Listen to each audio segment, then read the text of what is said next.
Sí, yo creo que prácticamente todas las enfermedades están bajo control. Trata patologías neuromusculares, la mayoría de ellas son poco frecuentes. La alopecia areata puede ser puntual o puede ser universal. ¿Qué las gasta? ¿Y qué hago? ¿Tengo una persona que te puede ayudar? Gracias, tío. Vives en mí, como un mar en calma ante el alba. Vives en mí, gesto de amor, alma y razón, como una simiente que da a la gente. Vives en mí.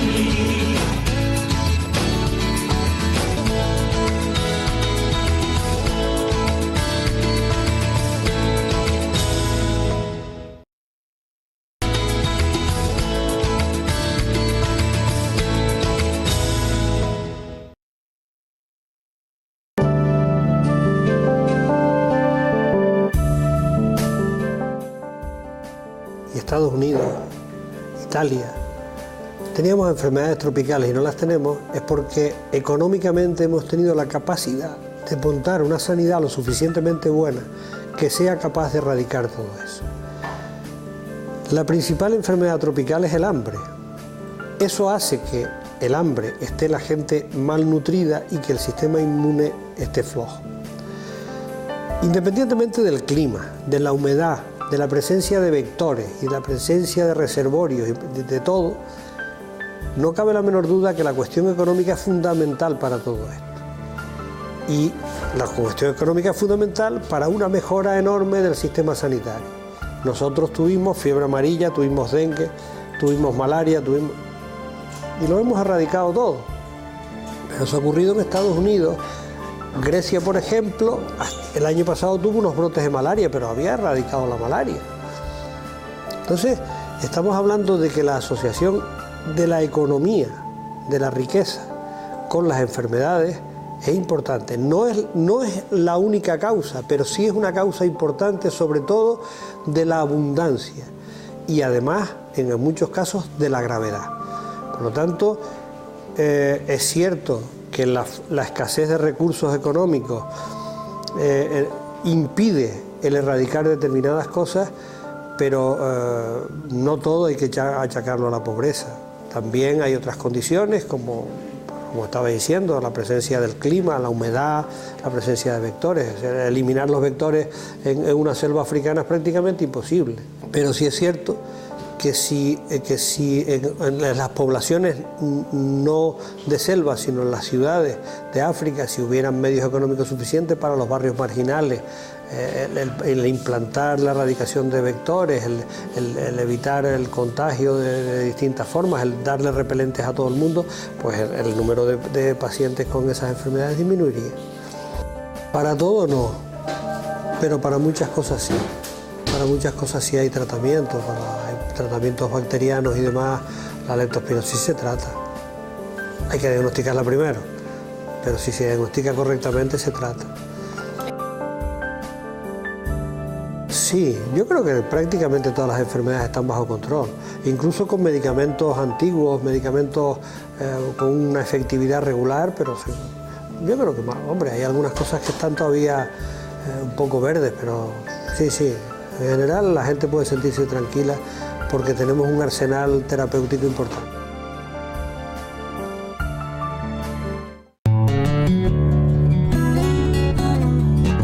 Lo más importante de la piel es, por supuesto, que su higiene, y teniendo en cuenta que vivimos en África y que fenotípicamente nosotros somos blancos, nos hace falta un fotoprotector. Saber que el daño solar es acumulativo, más importante en niños que en adultos, puesto que le estamos haciendo que esa piel se dañe más. Aplicarlo 20 minutos antes de ir a la playa o de ir al sitio donde vamos, sencillamente caminando por la calle, y renovarlo cada 4 o 5 horas. Saber que hay dos tipos de fotoprotectores, lo que tienen que ver con las radiaciones UVA, que es lo que nos va a hacer que estemos pues, más inflamados, y lo que tienen que ver con sería la UVA y la UVB. Las betas hacen daño sobre todo a nivel del ADN, haciendo que se produzcan mutaciones, y aparecen los cánceres, y aparece el envejecimiento, y aparece la lesión, digamos, por culpa del sol. Entonces, saber que el fotoprotector no es un cosmético, o sea, es un elemento necesario en un área como Canarias, en la cual la incidencia de sol empieza a las 9 de la mañana y acaba a las 7, 8 de la tarde. Que cuando tenemos la sombra larga, cuando nosotros estamos de pie tenemos una sombra larga, son zonas seguras, y cuando estamos de pie tenemos una sombra corta, empezamos a estar en un área peligrosa de sol.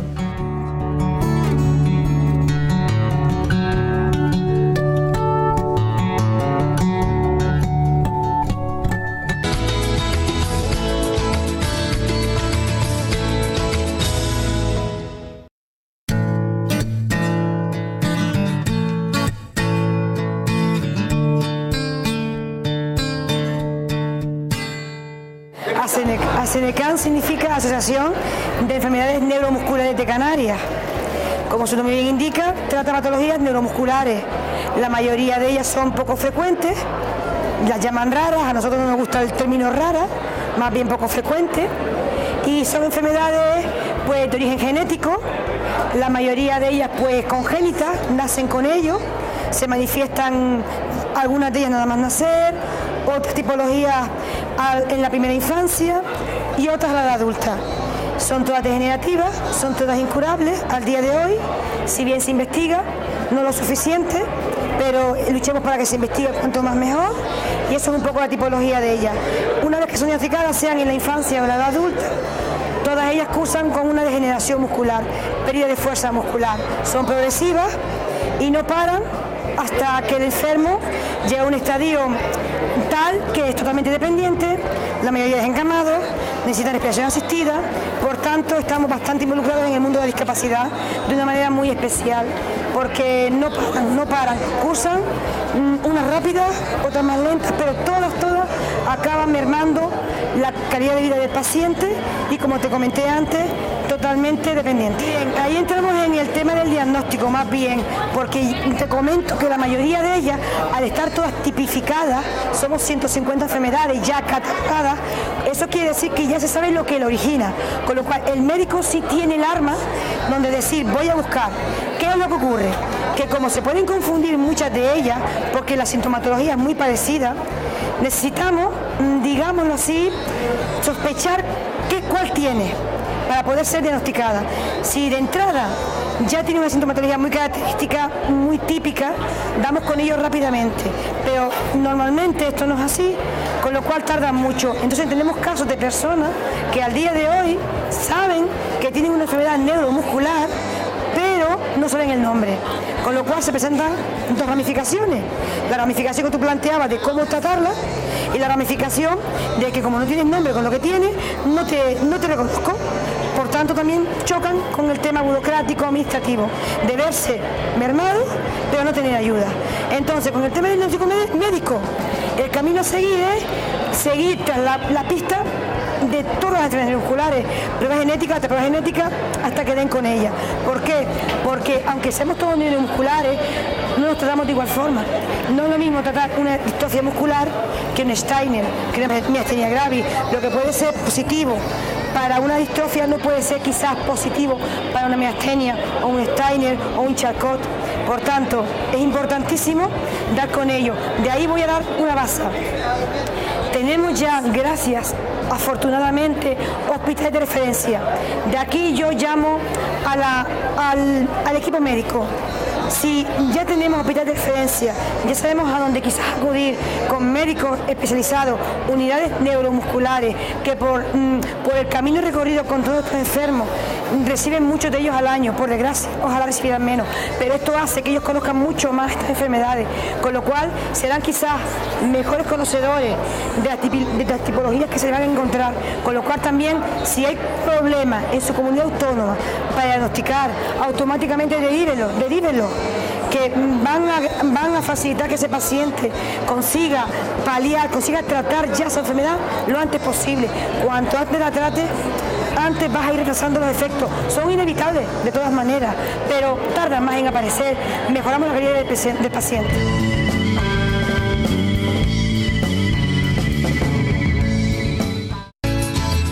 Comparte tu historia con nosotros. Escríbenos un mail a donaccion@tvcanaria.tv.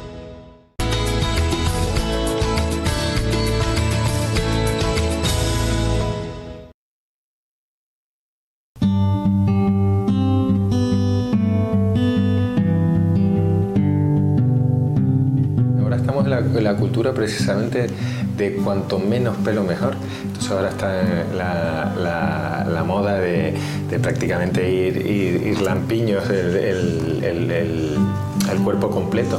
Pero bien es cierto que hay personas que tienen problemas en las zonas capilares secundarias y les produce o les genera un problema importante. También ahí pueden haber soluciones. Vamos a ver, suele ser más la expresión de una enfermedad generalizada o de una enfermedad más compleja, como puede ser, por ejemplo, la alopecia areata. La alopecia areata puede ser puntual o puede ser universal, ¿vale?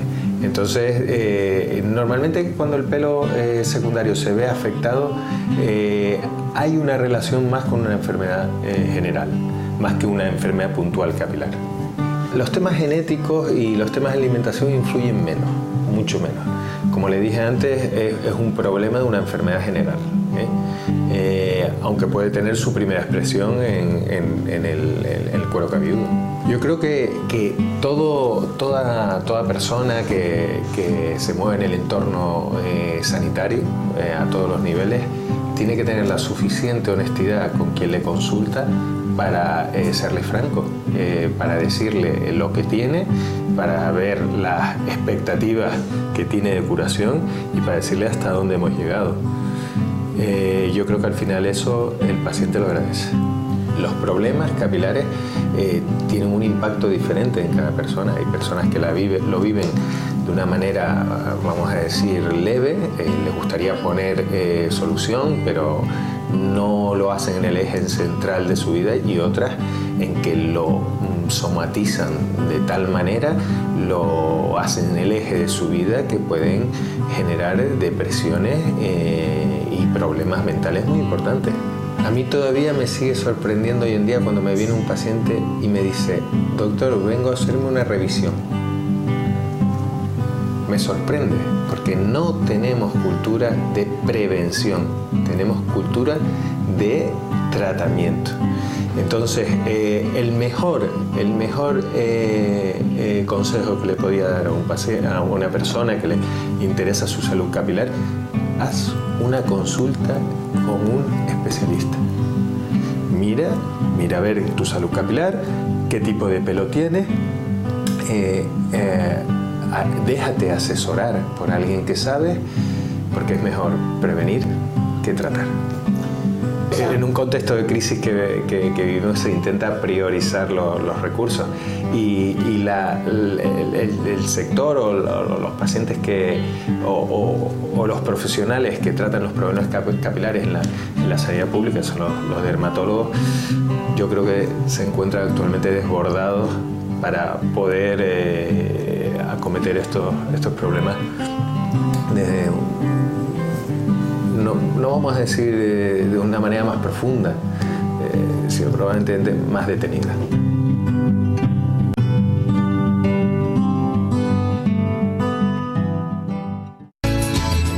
Comparte tu historia con nosotros.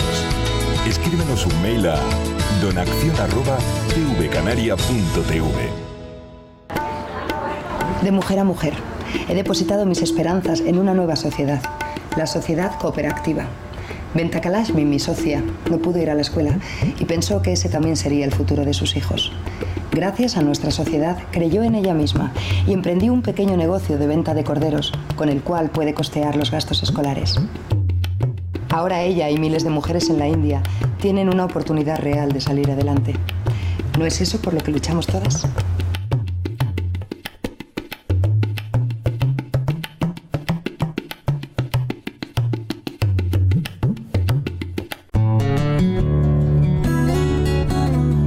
Hay que tener en cuenta también personas en riesgo, son aquellas personas deportistas que se ponen a correr con 40 grados o personas que trabajan incluso en ambientes al aire libre y que están expuestos al calor como cualquier otra persona. Y luego están las personas en exclusión social, es decir, aquellas personas que viven en la calle y que no tienen lugares donde a lo mejor protegerse de las altas temperaturas. ¿Qué efectos negativos, por tanto? Es la acumulación de calor, aparece un estrés por calor, El deportista que está haciendo deporte, lo primero que va a notar son los calambres musculares por el calor, y las personas mayores y las personas que se exponen tiempo al calor, pues aparece ese estrés, que puede aparecer dolor de cabeza, malestar, mareo, sensación de vómito, y si ya aparece un aumento de temperatura puede aparecer lo que se llama ya el golpe de calor, que es lo que va a provocar, que es una urgencia sanitaria importante y que requiere hospitalización de la persona para tratarlo adecuadamente.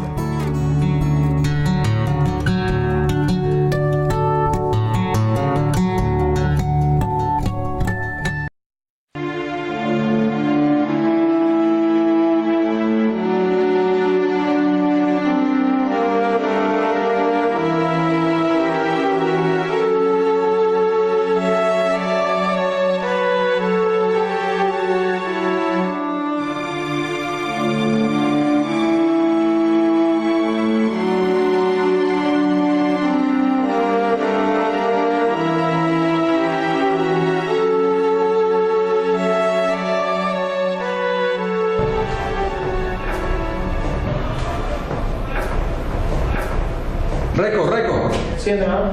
Un momento. ¿Qué coño está pasando, tío? Pero tu entrenamiento parece una vieja corriendo. ¿Qué te pasa? ¿Qué te ocurre? Me siento cansado, sin fuerza, entrenador. Me siento cansado, sin fuerza. Mira, tenemos los cuartos de final en la Vuelta de la Esquina y ese partido no lo podemos perder. Así que ya verás tú lo que haces. Haz lo que tengas que hacer. Haz lo que sea, pero quiero volver a verte rendir como antes. Venga, tira. Vale, me volveré a correr.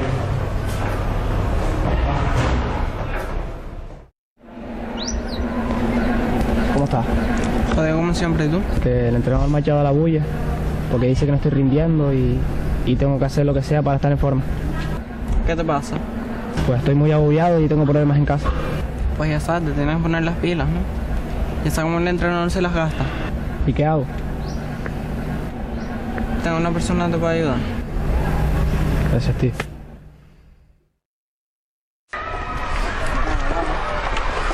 ¿Qué pasa, tú?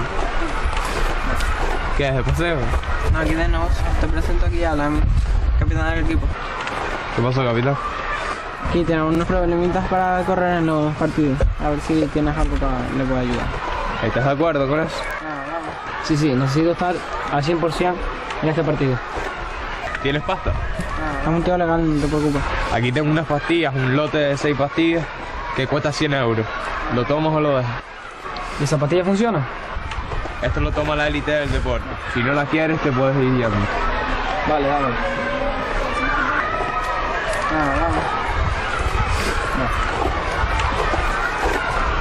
Antes, una advertencia. Solo puedes tomar una pastilla por partido. Si te pasas, esto puede llegar a matar hasta un caballo. Así que puedo fiarme de ti. Sí.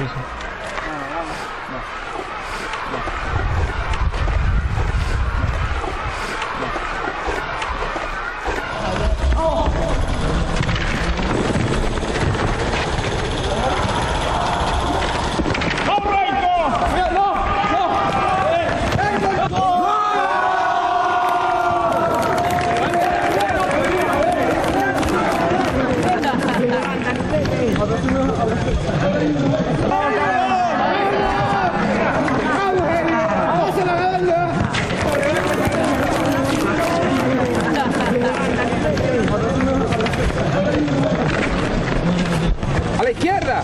¡Pero pasas a la izquierda, hombre! ¿Pero qué haces? ¡No ves la pelota, tío!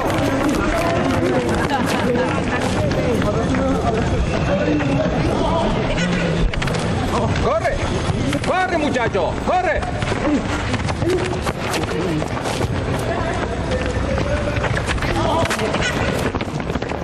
¡Vivo!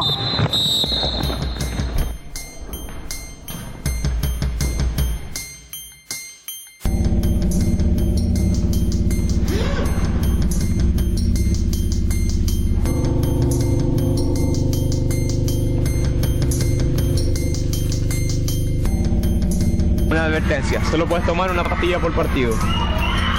Si te pasas, esto puede llegar a matar hasta un caballo. haz lo que sea, pero quiero volver a verte rendir como antes.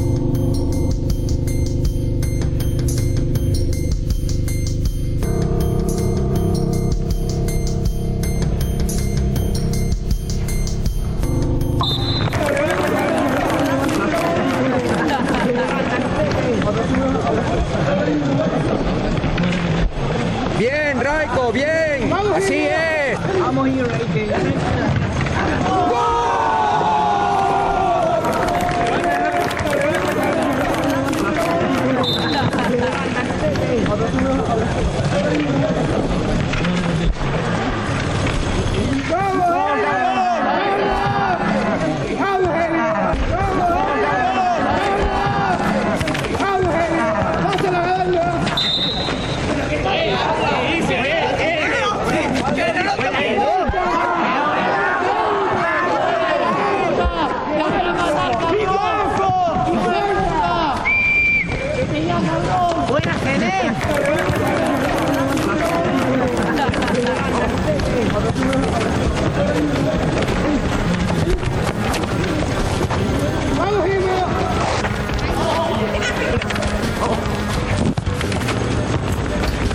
¡Levántate! Pásate ahora.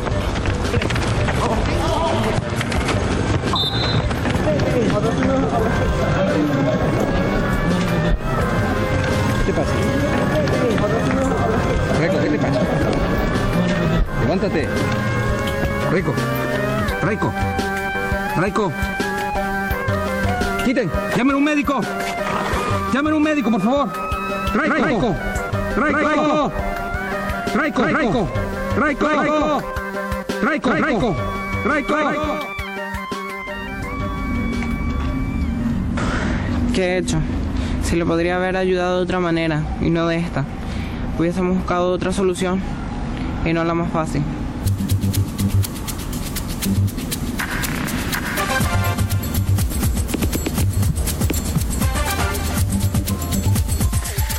Buenas tardes. Les habla Antonio Cuadrado un día más para informarles de la actualidad deportiva en nuestro archipiélago. Sinceramente, hay días, señores oyentes, que preferiríamos no informar. Hace escasos minutos ha llegado a nuestra redacción la dramática noticia. La promesa del fútbol sala regional Raiko Ruano ha muerto. Cuando transcurría el minuto 5 de la segunda parte del partido de cuartos de final de la Copa Nacional, que enfrentaba a su equipo el Rosario contra la Unión Castellana, Raiko se desplomó sobre la cancha. Pese a la rápida asistencia de los servicios de urgencia que le practicaron las maniobras de reanimación, nada se pudo hacer ya por su vida. Fuentes bien informadas indican que la muerte pudo deberse presuntamente a la ingesta de sustancias dopantes de dudosa procedencia. En este momento, su cadáver se encuentra en las dependencias del Instituto Anatómico Forense, donde se le está practicando la autopsia. Su nombre se une de esta manera y de forma desgraciada a la larga lista de deportistas muertos prematuramente. Descanse en paz, Raiko Ruano.